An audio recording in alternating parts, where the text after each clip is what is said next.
আসসালামু আলাইকুম রহমতুল্লাহ। প্রিয় ভিউয়ার্স, অধ্যাপক doctor Jiasmin Banu, MBBS MS, gynae ও প্রসূতি রোগ বিশেষজ্ঞ, চেয়ারম্যান ও অধ্যাপক ইনফার্টিলিটি গাইনি বিভাগ, বঙ্গবন্ধু শেখ মুজিবুর রহমান মেডিকেল বিশ্ববিদ্যালয়, শাহবাগ, ঢাকা।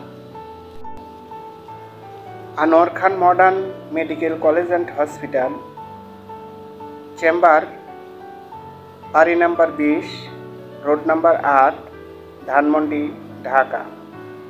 সিরিয়ালের জন্য সকাল 10টা হইতে বিকেল 3টা পর্যন্ত এবং রোগী দেখার সময় বিকাল 6টা হইতে রাত 9টা পর্যন্ত।